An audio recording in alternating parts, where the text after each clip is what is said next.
is Alexandra Robinson, and I'm an artist living and working in Austin, Texas, and this is my show, Delimitations, Words to Live By. I think about it as an exploration of edges and boundaries, which is the reference to the title, Delimitations, Words to Live By. Boundaries that we are constantly navigating are constructed, and I think about how these edges are given to us, or boundaries are given to us, whether it's like family or like where you live, but then I also think about how we try to subvert them.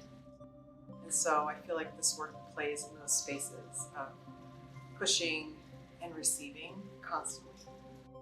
And when reading Borderlands, anybody that comes from places where there's dual language in your home, or like you're moving a lot, or you're coming to a country, or you have like a sense of placelessness, like she really goes through this idea of like this space in between, and like how there's this friction, and how these this idea of this friction is a new place.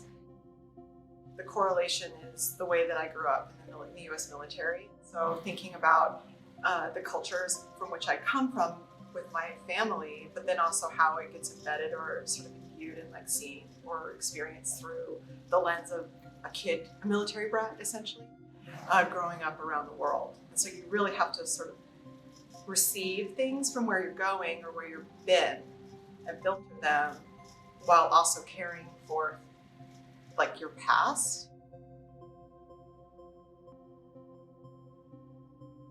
The first work is the work that's sort of behind me with the De Donde Soy, like where am I from? And so it's a flag standard, and it which is just essentially another term for flag, but it's constructed out of 9 different flags. And so it's made up of all the places that I've ever lived, and whether it's in the US or outside of the US.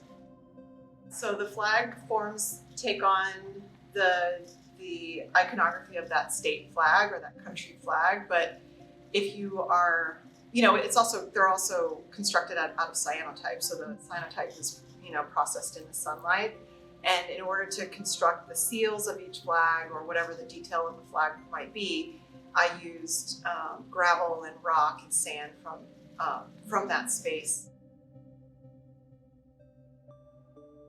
The quilted piece, Los Intersticios, is like the anchor.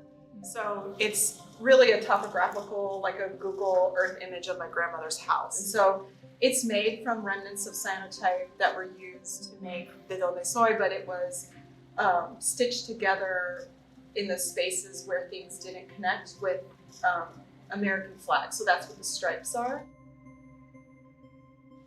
Because it's made of remnants, it can't really perfectly be stitched together, and so it's stitched together with these other things and formed by the borders. And so the spaces in between are sort of reference to that, right? Like you're filling that space with other things, which there's lots of references for that.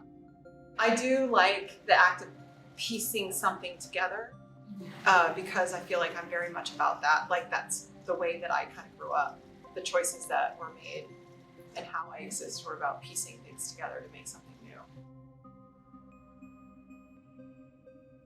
For Disproposito, I wanted the viewer to be able to see through it from the outside in the courtyard, but then also from the inside looking out, and sort of that frame of reference of like looking back or looking forward is imbued in the idea of the title, which is to sort of have like fortitude and color of it is obviously like, well, it's muslin, but it's like, it reads as white, and sort of this idea of, it can do lots of things, but it's slightly pure in the color form, but it's also like the flag of surrender. And so it's also huge.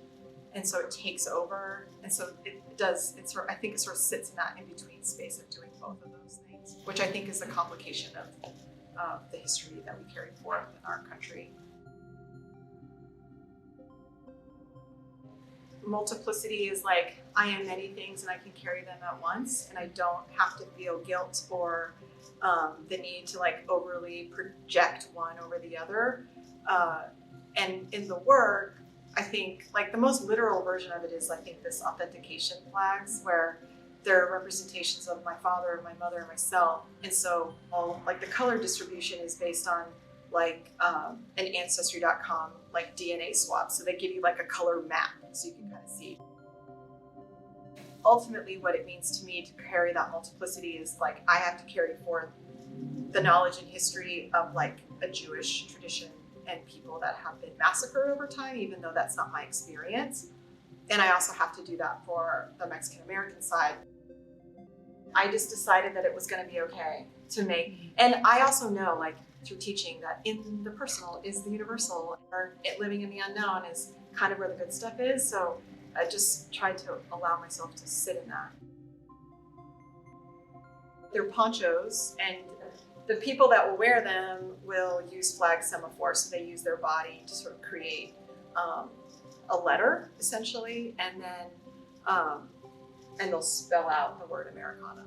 The word Americana, I think, is interesting because it's like can do two things at once. It's like in Spanish, it means someone from like an American, but then in English, it starts to call to mind like nostalgia and like all these words that we sort of put upon things that are like old or American-like, and principles of what it means to be like in a position where honor and respect and tradition and history guide the future choices that we make, and it, well, like as a government or as an entity or as a person, and then what that does like to the family sort of structure. Like growing up in the military, it's afforded me a perspective that's slightly different and maybe wider scope of this notion of what America can be and what it means to be patriotic and a citizen. But at the same time, it's complicated because it erases a lot of other things in order to be able to do that. That means is you have to learn about your history.